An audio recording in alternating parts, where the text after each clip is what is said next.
the introduction. We have a very long history together. I'm glad you kept it clean. And thanks for inviting me to be here in New Hampshire. I really am so excited. I've heard about this breakfast for years. And so I get to be a part of it this year, so thank you. I also want to thank Mark McKenzie, of course. It was great to hear from him this morning. We thank him for his leadership. We hope he will be back soon. I also want to thank Bill Stetson. I know he's running around the room somewhere. And also our CLC president, Dave McCloskey, is in the room somewhere as well. So thank you all for your leadership. Today is Labor Day in the United States, right? And how many times have you heard this? But most people think it's the last weekend to go to the beach or have a barbecue, right? Get sand in their shoes, eat all things grilled, and drink out of those red plastic Solo cups. You know what I'm talking about? And well, I appreciate a red Solo cup, just like the next person. It is great to be here with people who actually appreciate Labor Day for what it is meant to be, and that is to appreciate work, to appreciate who builds it, right? Who really builds it in this country, and that's right. We thank you for everything that gets done, because the people in this room make it happen, and you should be thanked for that. Just like we should be thanking the folks who prepared these great scrambled eggs and the bacon that we were eating this morning. There's a cook who should be thanked for that. I think I see him in the back. For every table and chair that gets set up, probably when it's still dark, right? There's a group of people who should be thanked. For every dish that gets washed and the trash that gets bagged, and things that will be taken down and removed long after we leave here today. There's a crew who should be thanked for that. And so thanks to everyone who put this together, and staff, our IATSE brothers and sisters sitting over here making us sound good. Thank you very much. I am truly honored to be here with you today. And of all of the days of the year, this is our day. This is our day. The day America actually thinks about work, honors work in America, and thanks the people who do it. And that's what we're about, isn't it? That's what we're about. And whether it is helping workers form unions, whether it's working in our communities. How many of you do work in the community? It's a trick question. Every hand should be up, right? But we do a lot for the community. Whether it's working hard at our jobs, or whether it's giving an earful to Bully O'Brien, whether it's knocking on doors to re-elect a president and a pro-worker governor for New Hampshire, we are here to lift up work and make sure people who work are rewarded fairly. Is that too much to ask? That's what we do. That's what we do, because we value hard work, we value patriotism, equality, a voice on the job, opportunity for all. These are our values, and we don't talk about them enough, and we don't get as much acknowledgement for them as we should. And the fact that when we work together, collectively, we are all better off, no matter if you're in a union or not. Everyone benefits. That is the heart and soul of our labor movement.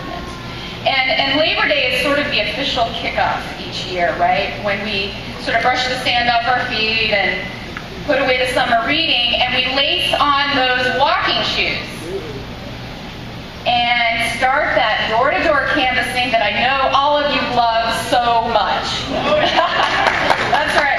Now, I know that there has been less sand on your feet in New Hampshire because of the year-round mobilization that you've already been doing. And I love you and appreciate you so much for what you've been doing. You've been mobilizing around the clock. And we recognize that. It's been legislative attack after legislative attack. And you have beat back right to work. And I know it's exhausting, right? Is it exhausting? Are you exhausted? Okay, but you have 1 minute to acknowledge that, because we're going to actually ask you to start doing more. You knew I was here for some reason, didn't you? Because we are in the home stretch already. You know how many days are left in this election? What are we down to? 64 days? You should know. 64 days!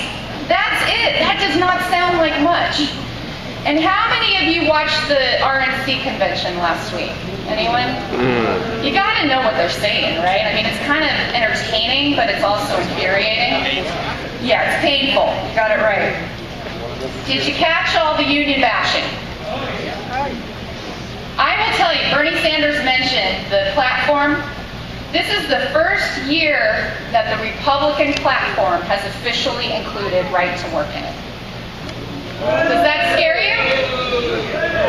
And, you know, besides Clint Eastwood, and I'm glad he's here to join us today, that was the only entertainment value that we had for the week, because it was literally a scripted, infomercial of mistruths and outright lies. I don't know about you, but I was like flying off the couch every time I heard something, because I knew it wasn't true. And it's so hard to get the real information out there. But it's clear that their agenda is not our agenda. Right? Is that right? Their agenda is not our agenda. And when was the last election that we actually saw a sharper contrast between two visions of what our country's future should be? It's pretty dang clear, right? And it comes down to this. Are we going to build and strengthen the ladder to the middle class for all? Or are we going to just make life better for Wall Street and the 1%? Pretty clear. Will we pave the road to shared prosperity, or leave prosperity in the hands of the already rich? Very clear. Those are the choices. And for us, that means there's only one choice.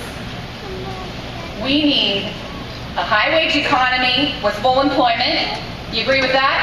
Yeah. We need economic security. We need restored democracy and a voice at work for everyone who wants one. You agree with that? And New Hampshire knows that the road to recovery requires bringing jobs home, bringing jobs back to the United States. Good manufacturing jobs. You know what I mean? Good manufacturing jobs that have almost disappeared from the state, right? The paper mills. I know they're starting to disappear. Kevin was telling me the shoe and the textile industry were huge up here at one time. Electronics, GE, the manufacturing sector is what we're talking about. It used to sustain New Hampshire, and it should and can sustain New Hampshire again. But in Mitt Romney, Paul Ryan, the Wall Street vision for the future, you get ahead by gaming the system. By gaming the system for your own benefit, regardless of the consequences for the rest of us. And you get tax breaks for shipping jobs overseas in that world. And that's a practice Mitt Romney and Bain Capital didn't just use, they invented it. They pioneered it. Boo! Boo! And in that Romney-Ryan Wall Street vision, you get even more tax cuts just for being among the richest people in the country. And you can end Medicare, you can end collective bargaining, you can cut Social Security, and you can lay off teachers and firefighters and downgrade living standards for hardworking families, because after all, you don't have to worry about these things yourself. That's not the vision that we want for this country. And in New Hampshire, we're already looking at someone with that vision. This could be another Wisconsin, I'm told. If, what do you call him, Novid? If Novid's elected governor, are you going to let that happen? No! This is a man who testified in favor of right to work for less legislation.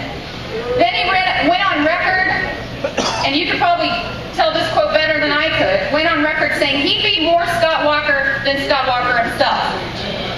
Scary stuff. Scott Walker on steroids. That is not someone we want as your next governor. So we are going to lace up those walking shoes, right? Yeah. Come on. Let me hear you. We're going to start phone banking like we mean it. Because that's not our vision, that's not our values. And I know that we have sign-up sheets here in the room, so you're going to be so excited when you leave here that you're actually going to sign up, right? And we have more ways than ever to participate. We're going virtual. You can make calls from your own home. This is how easy we want to make it for you. And I just want to thank you. I want to thank you for the hard work you do. Just as we did for the people who put together this event, I did a few minutes ago. Labor Day is the perfect time to say thank you. And you think about every person who makes your life easier because of the work they do. Take a minute. Think about, even on the way over here, maybe someone is taking care of your kids so you can work or attend an event like this. Maybe you should feel grateful for your car mechanic. So because of their work, the work they do makes your car run smoothly. The letter carrier who's bringing you those checks in the mail, or some bills, it's the reality. But work makes this country run. And whoever you would like to thank, and everyone probably has someone in mind right now that affects their life, we actually have the ability to do that on our website. So I want you to look up aflcio.org also today. And we've got online thank you cards that you can send either through Facebook, through email.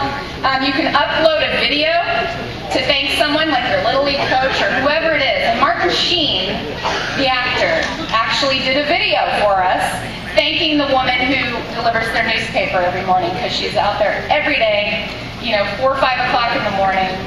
It's very cool, so check it out. Maybe you want to send a thank you to Governor Lynch. How easy would that be?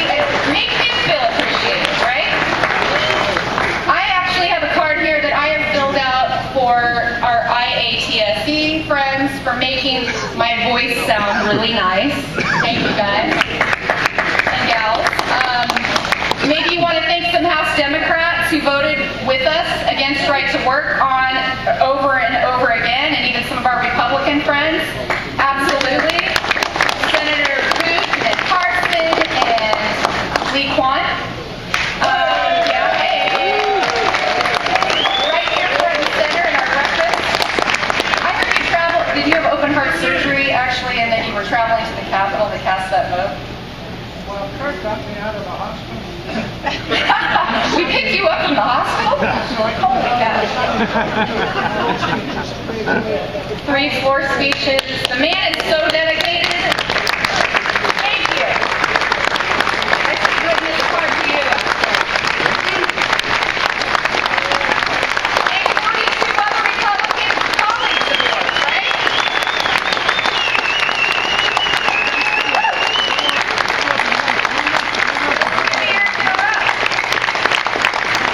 And I know you have been definitely on the firing line and feeling a lot of pressure, and so we can't thank you and your colleagues enough. Like I said, I think it was 42 Republicans actually that helped us out on the right to work. How about the House and Democratic and Republican members of the House Labor Committee? Not only on right to work, but a slew of bad bills. You could send them a thank you. Yep. Tim Copeland and Mike McCarthy. Yeah. All right, you made passionate floor speeches, and I know Mike McCarthy's an IBW brother. Heartfelt speeches, courageous votes, standing up for working families. That's what these folks do every single day. And Carol Shea Porter and Andy Custer, who they deserve our thanks as well. And they deserve our hard work to put them in office, back in office, to work for us in Washington, D.C. And of course, Bernie Sanders, who's not here, but all of America owes Bernie a thank you, and I actually did fill out a card to give him on the way out. So, once more, are you ready? Yeah. Are you ready to elect a pro-worker governor? Yeah. Are you ready to elect a pro-worker majority in the New Hampshire House? Yeah. How about are you ready to elect Barack Obama in the White House? These men decide big